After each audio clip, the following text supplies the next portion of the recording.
The reef enclosed more than one side of the island, lying perhaps a mile out, and parallel to what they now thought of as their beach. The coral was scribbled in the sea, as though a giant had bent down to reproduce the shape of the island in a flowing chalk line, but tired before he had finished. Inside was peacock water, rocks, and weeds, showing as in an aquarium. Outside was the dark blue of the sea. The tide was running so that long streaks of foam tailed away from the reef, and for a moment they felt that the boat was moving steadily astern.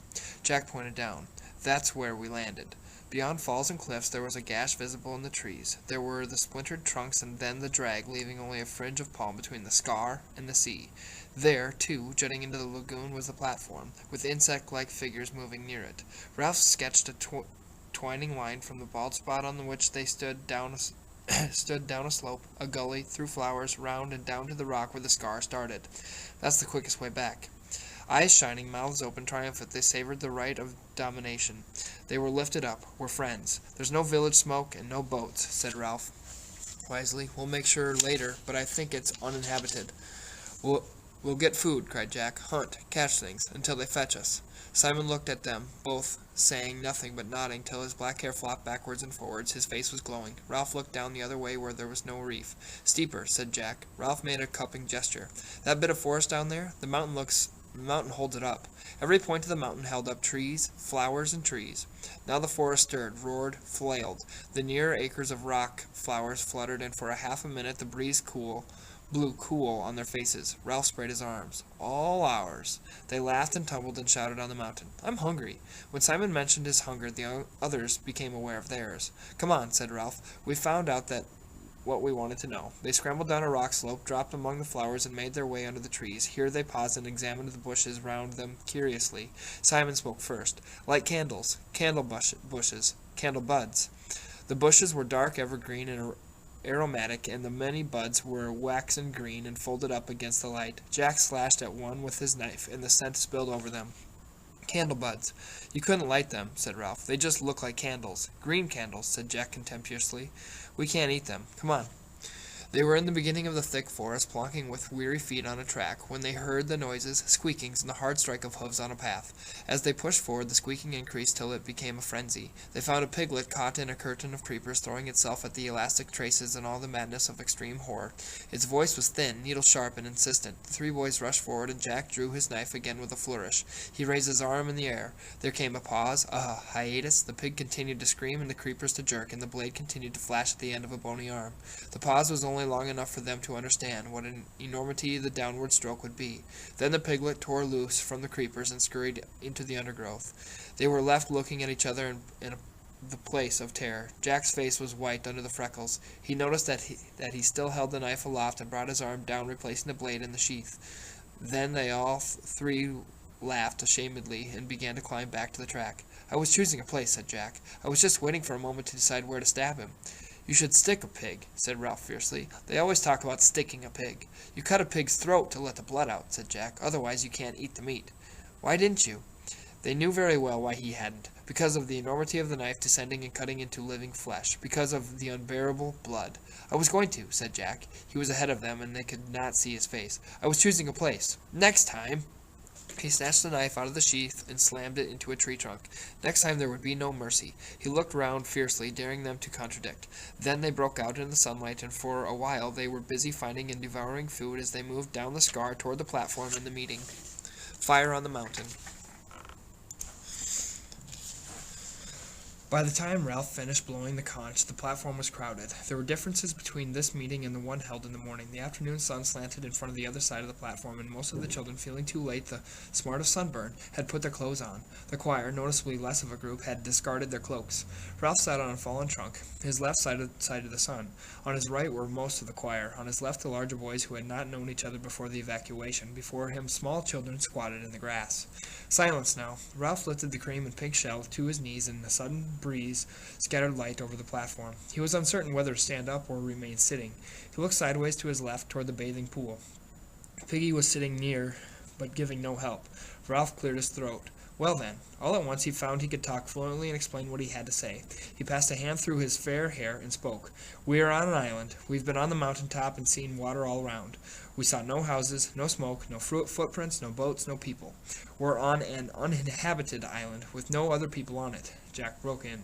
"All the same, you need an army. For hunting. Hunting. Pigs." "Yes, there are pigs on the island." All three of them tried to convey the sense of the pink living thing struggling in the creepers. "We saw, squealing, it broke away, before I could kill it. But next time—" Jack slammed his knife into a trunk and looked round challengingly. The meeting settled down again. "So you see," said Ralph, "we need hunters to get us meat. And another thing." He lifted the shell on his knees and looked round the sun-slashed faces. "There aren't any grown-ups. We shall have to look after ourselves." The meeting hummed and was silent. "And another thing. We can't have everybody talking at once. We'll have to have hands up like at school." He held the conch before his face and glanced round the mouth. "Then I'll give him the conch." "Conch? That's what this shell's called. I'll give the conch to the next person to speak. He can hold it when he's speaking. But, look, and he won't be interrupted, except by me." Jack was on his feet. "We'll have rules," he cried excitedly. "Lots of rules. Then when anyone breaks 'em, wee-hoo, wacko, bong, doink." Ralph felt the conch lifted from his lap. Then Piggy was standing cradling the great cream shell, and the shouting died down. Jack, left on his feet, looked uncertainly at Ralph, who smiled and patted the log. Jack sat down. Piggy took off his glasses and blinked at the assembly while he wiped them on his shirt. "You're hindering Ralph, but you're not letting him get to... You're hindering Ralph. You're not letting him get to the most important thing." He paused effectively. "Who knows where we're here, eh?" "They knew at the airport. The man with the trumpet thing. My dad." Piggy put on his glasses. "Nobody knows we are here," said Piggy. He was paler than before and breathless. "Perhaps they knew we were where we was going to, and perhaps not. But they don't know where we are, 'cause we never got there." He gaped at them for a moment, then swayed and sat down. Ralph took the conch from his hands. "That's what I was going to say," he went on. "When you all..." He gazed at their intent faces. "The plane was shot down in flames. Nobody knows where we are. We may be here a long time." The silence was so complete that they could hear the unevenness of Piggy's breathing.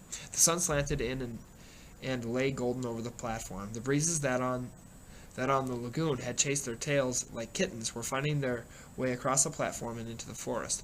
Ralph pushed back the tangle of fair hair that hung on his forehead. "So we may be here a long time." Nobody said anything. He grinned suddenly. "But this is a good island. We, Jack, Simon, and me, we climbed the mountain. It's wizard. There's food and drink and rocks. Blue flowers." Piggy partly recovered, pointed to the conch in Ralph's hands, and Jack and Simon fell silent. Ralph went on. "While we're waiting, we can have a good time on this island." He gesticulated widely. "It's like in a book." At once there was a clamor. "Treasure Island! Swallows and Amazons! Coral Island!" Ralph waved the conch. "This is our island. It's a good island. Until the grown-ups come to fetch us, we'll have fun." Jack held out his hand for the conch. "There's pigs," he said. "There's food and bathing water in that little stream along there, and everything. Didn't anyone find anything else?" He handed the conch back to Ralph and sat down. Apparently no one had found anything. The older boys first noticed the child when he resisted. There was a group of little boys urging him forward, and he did not want to go. He was a shrimp of a boy, about 6 years old, and one side of his face was blotted out by a mulberry-colored birthmark. He stood now, warped out of the perpendicular by the fierce light of publicity, and he bored into the coarse grass with one toe. He was muttering and about to cry. The other little boys, whispering but serious, pushed him toward Ralph. "All right," said Ralph. "Come on, then." The small boy looked round in panic. "Speak up." The small boy held out his hands for the conch, and the assembly shouted with laughter, and at once he snatched back his hands and started to cry. "Let him have the conch!" shouted Piggy. "Let him have it!" At last Ralph induced him to hold the shell, but by then the blow of laughter had taken away the child's voice. Piggy knelt by him, one hand on the great shell, listening and interpreting to the assembly. "He wants to know what you're going to do about the snake thing." Ralph laughed, and the other boys laughed with him. The small boy twisted further into himself. "Tell us about the snake thing." "Now he says it was a beastie." "Beastie?" "A snake thing, ever so big. He saw it." "Where?" "In the woods." Either the wandering breezes, or perhaps the decline of the sun, allowed a little coolness to lie under the trees. The boys felt it and stirred restlessly. "You couldn't have a beastie, a snake thing, or on an island this size," Ralph explained kindly. "You'll only get them in big countries, like Africa or India." Murmur, and the grave knot of nodding heads. "He says the beastie came in the dark." "Then he couldn't see it." Laughter and cheers. "Did you hear that? Says he saw the thing in the dark." "He still says he saw the beastie. It came and went away and came back and wanted to eat him. He was dreaming." Laughing. Ralph looked for confirmation round the ring of faces. The older boys agreed, but here and there among the little ones was the doubt that required more than rational assurance. He must have had a nightmare, stumbling about among all those creepers. More grave nodding. They knew about nightmares. He says he saw the beastie, the snake thing, and will it come back tonight? But there isn't a beastie. He says in the morning it turned into them things like ropes in the trees and hung in the branches. He says will it come back tonight? But there isn't a beastie. There was no laughter at all now, and more grave watching. Ralph pushed both hands through his hair and looked at the little boy in mixed amusement and exasperation. Jack seized the conch. Ralph's right, of course. There isn't a snake thing. But if there was a snake, we'd hunt it and kill it. We're going to hunt pigs to get meat for everybody, and we'll look for the snake, too. But there isn't a snake. We'll make sure when we go hunting. Ralph was annoyed and for the moment defeated. He felt himself facing something ungraspable. The eyes that looked so intently at him were without horror. But there isn't a beast. Something he had not known was there rose in him and compelled him to make the point loudly and again. But I tell you, there isn't a beast. The assembly was silent. Ralph lifted the conch again, and his good humor came back as he thought of what he had to say next. Now we come to the most important thing. I was thinking while we were climbing the mountain. He flashed a conspiratorial grin at the other two. And on the beach just now. This is what I thought. We want to have fun, and we want to be rescued. The passionate noise of agreement from the assembly hit him like a wave, and he lost his thread. He thought again. We want to be rescued, and of course we shall be rescued.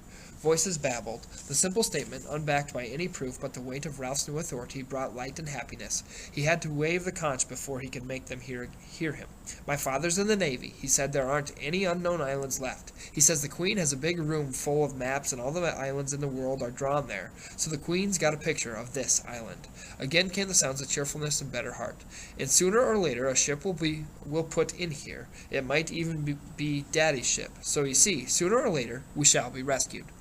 He paused with the point made. The assembly was lifted toward safety by his words. They liked and now respected him. Spontaneously they began to clap, and presently the platform was loud with applause. Ralph flushed, looking sideways at Piggy's open admiration, and then the other way at Jack, who was smirking and showing that he too knew how to clap. Ralph waved the conch. Shut up. Wait. Listen. He went on in the silence, borne on his triumph. There's another thing. We can help them to find us. If a ship comes near the island, they may not notice us. So we must make smoke on top of the mountain. We must make a fire. A fire! Make a fire! At once half the boys were on their feet. Jack clambered among them, the conch forgotten. Come on, follow me! Space under the palm trees was full of noise and movement. Ralph was on his feet too, shouting for quiet, but no one heard him. All at once the crowd swayed toward the island and was gone, following Jack. Even the tiny children went and did their best among the leaves and broken branches. Ralph was left holding the conch with no one but Piggy. Piggy's breathing was quite restored. Ralph looked at him doubtfully and laid the conch on the tree trunk. I bet it's gone tea time, said Piggy. What do they think they're going to do on that mountain? He caressed the shell respectfully, then stopped and looked up. Ralph, hey, where are you going? Ralph was already clambering over the first massed swaths of the scar. A long way ahead of him was crashing and laughter. Piggy watched him in disgust. Like a crowd of kids. He sighed, bent, and laced up his shoes. The noise of the errant assembly faded up the mountain, then with the martyred expression of a parent who has to keep up with the senseless ebullience of the children, he picked up the conch, turned toward the forest, and began to pick his way over the tumbled scar. Below the other side of the mountain top was a platform of forest. Once more Ralph found himself making the cupping gesture. Down there we could get as much wood as we want. Jack nodded and pulled at his underlip. Starting perhaps 100 feet below them on the steeper side of the mountain, the patch might have been designed expressly for fuel. Trees forced up the damp heat, found too little soil for full growth, fell early and decayed. Creepers cradled them, and new saplings searched a way up. Jack turned to the choir, who stood ready. Their black caps of maintenance were slid over one ear like berets. We'll build a pile. Come on. They found the likeliest path down and began tugging at the dead wood, and the small boys who had reached the top came sliding too, till everyone but Piggy was busy. Most of the wood was so rotten that when they pulled it, it broke up into a shower of fragments and wood lice and decay. But some trunks came out in one piece. The twins, Sam and Eric, were the first to get a likely log, but they could do nothing till Ralph, Jack, Simon, Roger, and Maurice found room for a handhold. Then they inched the grotesque dead thing up the rock and toppled it over. Can you to the office, please? toppled it over on top. Each party of the boys added a quota, less or more, and the pile grew. At the return, Ralph found himself alone on the limb with Jack, and they grinned at each other, sharing this burden. Once more, amid the breeze, the shouting, the slanting sunlight on the high mountain was shed that clamor, that strange invisible light of friendship, adventure, and content. Almost too heavy. Jack grinned back. Not for the two of us. Together, joined in an effort by the burden, they staggered up the last steep of the mountain. Together they chanted, 1, 2, 3, and crashed the log onto the great pile. Then they stepped back, laughing with triumphant pleasure, so that immediately Ralph had to stand on his head. Below them, boys were still laboring, though some of the small ones had lost interest and were searching this new forest for fruit. Now the twins, with uninspected intelligence, came up the mountain with armfuls of dried leaves and dumped them against the pile. One by one, as they sensed that the pile was complete, the boys stopped going back for more and stood, with the pink, shattered top of the mountain around them. Breath came evenly by now, and sweat dried. Ralph and Jack looked at each other while society paused about them. The shameful knowledge grew in them, and they did not know how to begin confession. Ralph spoke first, crimson in the face. Will you? He cleared his throat and went on. Will you light the fire? Now the absurd situation was open. Jack blushed too. He began to mutter vaguely. You rub 2 sticks. You rub... He glanced at Ralph, who blurted out the last confession in incompetence. Has anyone got any matches? You make a bow and spin the arrow, said Roger. He rubbed his hands in mine.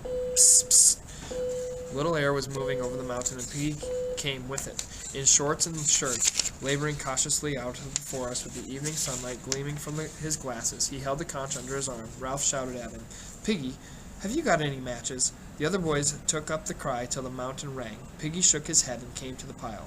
My, you've made a big heap, haven't you? Jack pointed suddenly. His specs. Use them as burning glasses. Piggy was surrounded before he could back away. Here, let me go. His voice rose to the shriek of terror, and Jack snatched the glasses off his face. Mind out. Give them back. I can hardly see. You'll break the conch.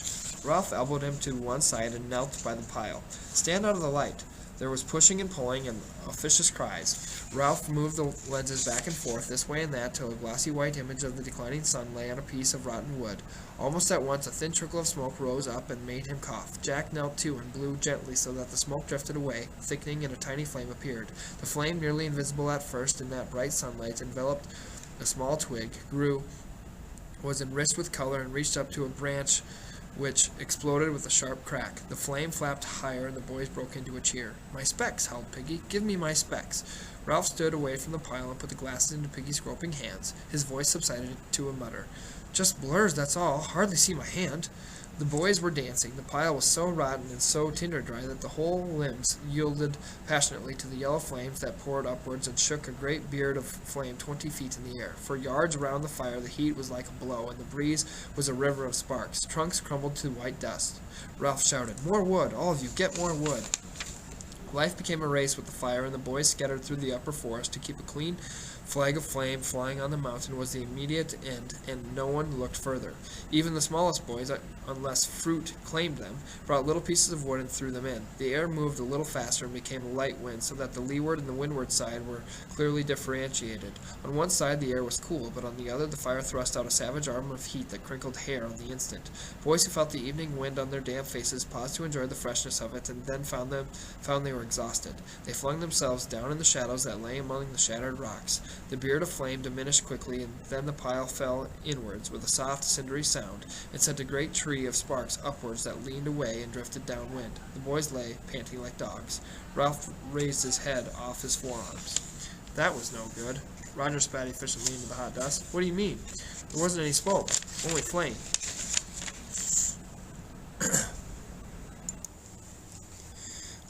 Piggy had settled himself in a space between 2 rocks and sat with the conch on his knees. We haven't made a fire, he said. What's any use? We couldn't keep a fire like that going, not if we tried. A fat lot you tried, said Jack contemptuously. You just sat. We used his specs, said Simon, smearing a black cheek with his forearm. He helped that way. I got the conch, said Piggy indignantly. You let me speak. The conch doesn't count on top of the mountain, said Jack, so you shut up. I got the conch in my hand. Put on green branches, said Maurice. That's the best way to make smoke. I got the conch. Jack turned fiercely. You shut up. Piggy wilted. Ralph took the conch from him and looked round the circle of boys. "We've got to have special people for looking after the fire. Any day there may be a ship out there." He waved his arm at the taut wire of the horizon. "And if we have a signal going, they'll come and take us off. And another thing, we ought to have more rules. Where the conch is, that's a meeting. The same up here as down there." They assented. Piggy opened his mouth to speak, caught Jack's eye, and shut it again. Jack held out his hands for the conch and stood up holding the delicate thing carefully in his sooty hands. "I agree with Ralph. We've got to have rules and obey them. After all, we're not savages. We're English, and the English are the best at everything. So we've got to do the right things." He turned to Ralph. "Ralph, I'll split up the choir, my hunters, that is, into groups, and we'll be responsible for keeping the fire going." This generosity brought a spatter of applause from the boys, so that Jack grinned at them, then waved the conch for silence. "We'll let the fire burn out. Who would see the smoke at night time anyway? And we can start the fire again whenever we like. Altos, you can keep the fire going this week, and trebles the next." The assembly assented gravely. "And we'll be responsible for keeping a lookout too. If we see a ship out there," they followed the direction of his bony arm with their eyes, "we'll put green branches on. Then there'll be more smoke." They gazed intently at the dense blue of the horizon, as if a little silhouette might appear there at any moment. The sun in the west was a drop of burning gold that slid nearer and nearer in the sill of the wood. All at once they were aware of the evening as the end of light and warmth. Roger took the conch, looked round them gloomily. "I've been watching the sea. There hasn't been the trace of a ship. Perhaps we'll never be rescued." A murmur rose and swept away. Ralph took back the conch. "I said before we'll be rescued sometime. We've just got to wait, that's all." Daring, indignant, Piggy took the conch. "That's what I said. I said about our meetings and things, and then you said shut up." His voice lifted into a whine of virtuous recrimination. They stirred and began to shout him down. "You said you wanted a small fire, and you built a pile like a hayrick. If I say anything," cried Piggy, with bitter realism, "you say shut up. But if Jack, or Maurice, or Simon—" He paused in the tumult, standing looking beyond them and down the unfriendly side of the mountain to the great patch where they had found the dead wood. Then he laughed so strangely that they were hushed. Looking at the flash of his spectacles in astonishment, they followed his gaze to find the sour joke. "You got your small fire, all right." Smoke was rising here and there among the creepers that festooned the dead or dying trees. As they watched, a flash of fire appeared at the root of one wisp, and then the smoke thickened. Small flames stirred at the trunk of the tree and crawled away through the leaves and brushwood, dividing increasingly. One patch touched a tree trunk and scrambled up like a bright squirrel.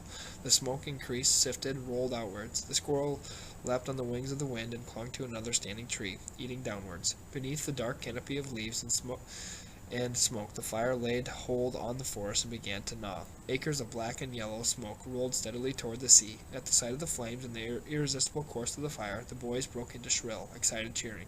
The flames, as though they were a kind of wildfire, crept as a jaguar creeps on its belly toward a line of birch-like saplings that fledged an outcrop of the pink rock. They flapped at the first of the trees, and the branches grew a brief foliage of fire. The heart of flame leapt nimbly across the gap between the trees, and then went swinging and flaring along the whole row of them. Beneath the capering boys, a quarter of a mile square forest was savage with smoke and fire. The separate noises of the fire merged into a drum roll that seemed to shake the mountain. "You got your small fire, all right." Startled, Ralph realized that the boys were falling still and silent, feeling the beginnings of awe at the power set free below them. The knowledge and the awe made him savage. "Oh, shut up. I got the conch," said Piggy in a hurt voice. "I got a right to speak." They looked at him with eyes that lacked interest in what they saw, and cocked ears at the drum roll of the fire. Piggy glanced nervously into hell and cradled the conch. "We got to let that burn out now. And that was our firewood." He licked his lips. "There ain't nothing we can do. We ought to be more careful. I'm scared." Jack dragged his eyes away from the fire. "You're always scared, you fatty." "I got the conch," said Piggy bleakly. He turned to Ralph. "I got the conch, ain't I, Ralph?" Unwillingly, Ralph turned away from the splendid, awful sight. "What's that?" "The conch. I got a right to speak." Twins giggled together. "We wanted smoke. Now look." A pall stretched for miles away from the island. All the boys except Piggy started to giggle. Presently they were shrieking with laughter. Piggy lost his temper. "I've got the conch. Just you listen. The first thing we ought to have made was shelters down there by the beach. It wasn't half cold down there in the night, but the first time Ralph says fire, you goes howling and screaming up this here mountain like a pack of kids." By now they were listening to the tirade. "How can you expect to be rescued if you don't put first things first and act proper?" He took off his glasses and made as if to put down the conch, but the sudden motion toward it of most of the older boys changed his mind. He tucked the shell under his arm and crouched back on a rock. Then when you get here, you build a bonfire that isn't no use. Now you've been and set the whole island on fire. We won't look funny if the whole island burns up. Cooked fruit, that's what we'll have to eat. Roast pork, and that's nothing to laugh at. You said Ralph was chief, and you don't give him time to think. Then when he says something, you rush off like he paused for breath, and the fire growled at them. And that's not all. Them kids, them little uns. Who took any notice of them? Who knows how many we got? Ralph took a sudden step forward. I told you to. I told you to get a list of names. How could I? Cried Piggy indignantly. All by myself? They waited for 2 minutes. Then they fell in the sea. They went into the forest. They just scattered everywhere. How was I to know which was which? Ralph licked pale lips. Then you don't know how many of us there ought to be? How could I, with them little ones running around like insects? Then when you three came back, and as soon as you said make a fire, they all ran away, and I never had a chance. That's enough, said Ralph sharply, and snatched back the conch. If you didn't, you didn't. Then you come up here and pinch my specs. Jack turned on him. You shut up. And them little ones was wandering about down there, where the fire is. How'd you know they aren't still there? Piggy stood up and pointed to the smoke and flames. A murmur rose among the boys and died away. Something strange was happening to Piggy, for he was gasping for breath. That little one, gasped Piggy. Him with the mark on his face? I don't see him. Where's he now? The crowd was as silent as death. Him that talked about the snakes. He was down there. The tree exploded in the fire like a bomb. Tall swaths of creepers rose for a moment into view, agonized, and went down again. The little boys screamed at them. Snakes! Snakes! Look at the snakes! In the west, unheated, the sun lay only an inch or two above the sea. Their faces were lit redly from beneath. Piggy fell against a rock and clutched it with both hands. That little one that had a mark on his face, where is he now? I tell you I don't see him. The boys looked at each other fearfully, unbelievingly. Where is he now? Ralph muttered the reply, as if in shame. Perhaps he went back to the beneath them, on the unfriendly side of the mountain. The drum roll continued.